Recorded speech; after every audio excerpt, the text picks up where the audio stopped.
The Panama Canal stands as a testament to human ingenuity and ambition, a monumental project that reshaped global trade and transportation.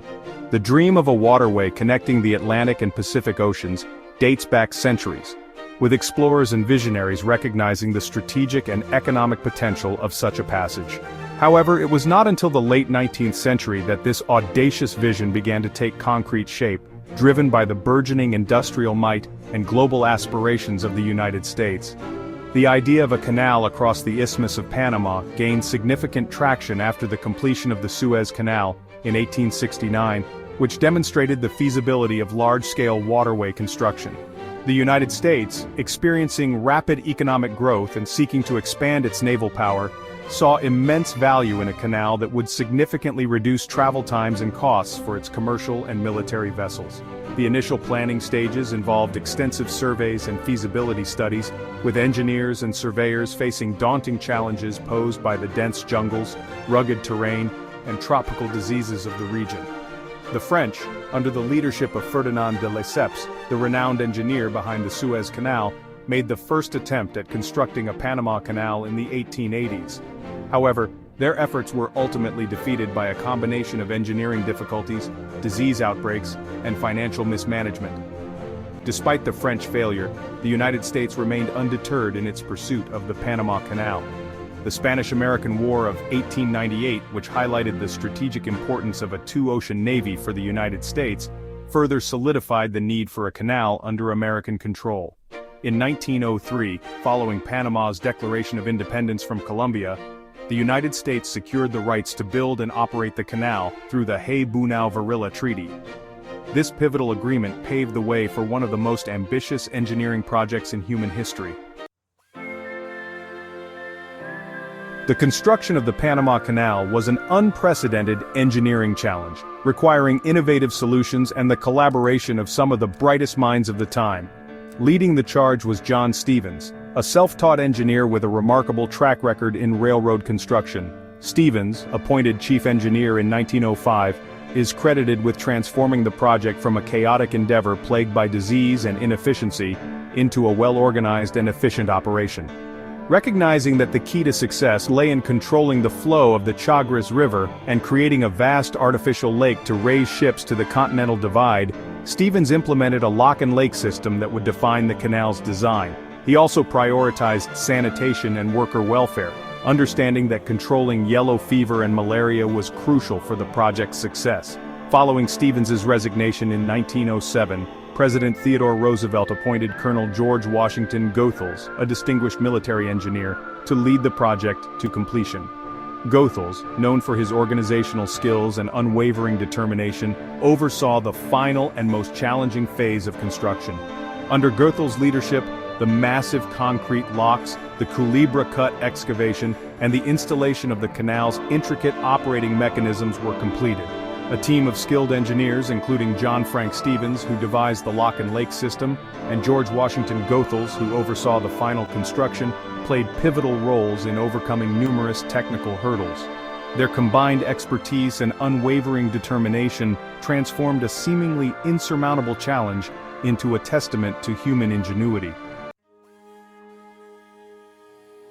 The construction of the Panama Canal was not only an engineering marvel, but also a testament to the hard work and sacrifices of tens of thousands of laborers from around the world. Drawn by the promise of work and the allure of adventure, these workers faced grueling conditions, disease, and the constant threat of accidents to make the dream of the canal a reality. The workforce was a melting pot of nationalities, with a majority coming from the Caribbean islands, especially Barbados, as well as from countries like Italy, Spain, and Greece. These workers brought with them a diverse range of skills and experiences, but they were united by their resilience and determination to overcome the formidable challenges posed by the project. Life in the canal zone was harsh. Workers endured long hours under the scorching tropical sun, often facing dangerous working conditions in the excavation sites, on the lock construction, and in the dense jungles. They lived in crowded and unsanitary housing, with limited access to medical care, making them vulnerable to outbreaks of yellow fever, malaria, and other diseases. Despite the hardships they faced, the workers of the Panama Canal persevered, their collective effort etching a lasting legacy of human resilience and international cooperation. Their contribution to the project, often overlooked in the annals of history, stands as a testament to the power of human spirit in the face of adversity. The Panama Canal, while a marvel of engineering and a boon to global trade, came at a significant financial cost. The United States, as the primary investor and builder of the canal, poured immense resources into the project, reflecting the scale and complexity of the undertaking. The total cost of construction is estimated to have been around $375 million in the early 20th century, a staggering sum at the time, equivalent to billions of dollars today. This massive expenditure encompassed a wide range of expenses, including excavation, concrete work, lock construction, sanitation efforts, and the acquisition of equipment and materials. The financial implications of the Panama Canal extended far beyond its construction costs. The project had a profound impact on the global economy, reshaping trade routes and influencing the development of industries worldwide. The canal's impact on shipping costs, travel times, and the movement of goods and resources had ripple effects that continue to this day. The United States, as the owner and operator of the canal for a significant portion of its history, reaped substantial economic benefits from its operation. The canal generated revenue through tolls charged to ships transiting the waterway, contributing to the U.S. Treasury and solidifying its position as a global economic power.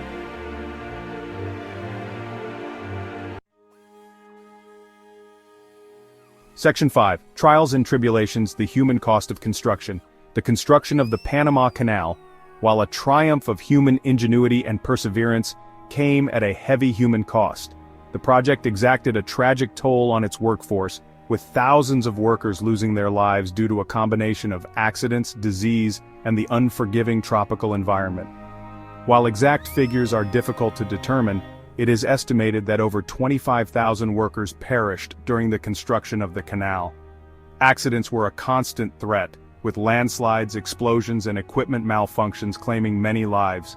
The excavation of the Culebra Cut, in particular, proved to be a perilous endeavor, as workers contended with unstable slopes and the constant risk of rock falls. However, the deadliest foe faced by the canal workers was not the terrain, but the invisible threat of disease. Yellow fever and malaria, rampant in the region, ravaged the workforce, claiming thousands of lives. The unsanitary living conditions and limited medical facilities exacerbated the spread of these deadly diseases, turning the canal zone into a breeding ground for epidemics. The human cost of the Panama Canal serves as a stark reminder of the sacrifices made in the pursuit of progress. The thousands of workers who perished during its construction stand as silent witnesses to the immense human toll exacted by this monumental undertaking. Their stories, often overshadowed by the engineering achievements of the canal, deserve to be remembered and honored as integral to its legacy. Section 6. A Bridge Between Oceans: Strategic and Economic Significance.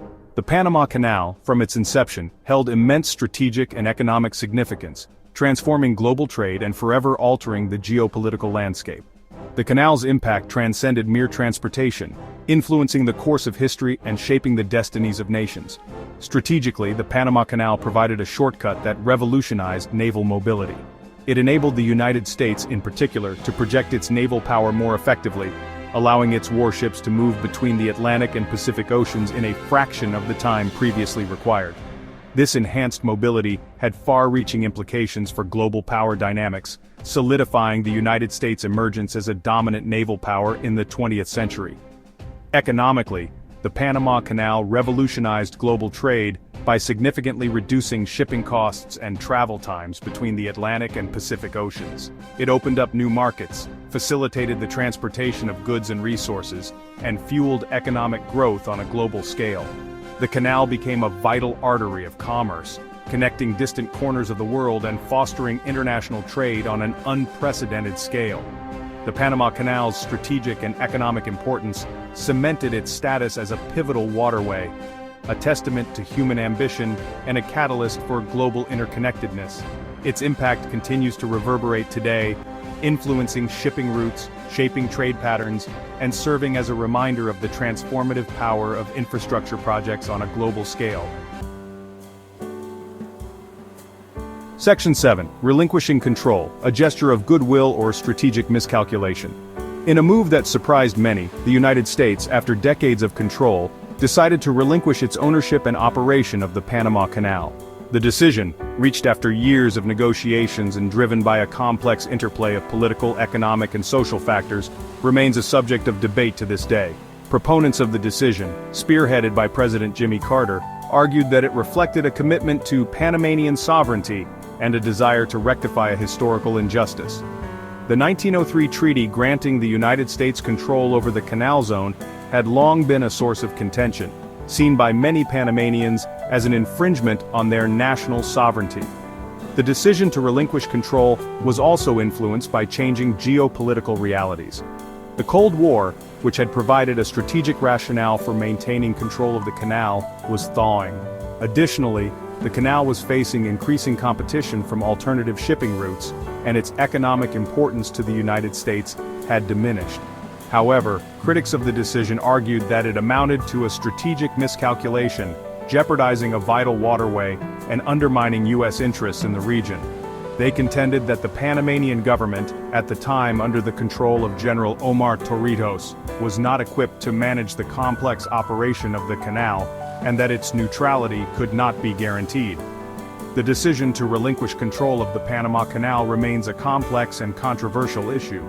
While hailed by some as a victory for diplomacy and a gesture of goodwill, it continues to be viewed by others as a strategic blunder, a decision driven more by idealism than pragmatism. Section 8. A case for return, recognizing America's enduring legacy. The Panama Canal stands as a testament to American ingenuity, perseverance, and global vision. The United States, through immense effort and sacrifice, transformed a dream into reality, overcoming daunting challenges to construct one of the most significant engineering marvels in human history. While the decision to relinquish control of the canal was made with the best of intentions, the time has come to revisit this historical anomaly and recognize America's enduring legacy by advocating for its rightful return. The canal's strategic importance has not diminished in the 21st century. In an era of increasing geopolitical complexity and uncertainty, the ability to safeguard and control this vital waterway is paramount. The Panama Canal serves as a critical choke point for global trade and a strategic asset in projecting naval power. Moreover, concerns about the long-term viability and security of the canal under its current management persist. The specter of corruption, mismanagement, and potential security vulnerabilities raises legitimate questions about the ability of the Panamanian government to effectively safeguard and operate this crucial waterway. The United States, with its unmatched experience in operating the canal, its unwavering commitment to its security, and its proven track record of efficient management, is uniquely positioned to ensure the canal's continued viability and safeguard its strategic importance for the benefit of global trade and security. Therefore, a compelling case can be made for the return of the Panama Canal to U.S. control. This is not a call for imperial overreach, but a recognition of historical reality, strategic necessity, and the enduring legacy of American ingenuity and sacrifice that made this marvel of engineering possible. The time has come for a frank and open dialogue about the future of the Panama Canal, one that acknowledges America's indispensable role in its creation, operation, and continued significance in the 21st century.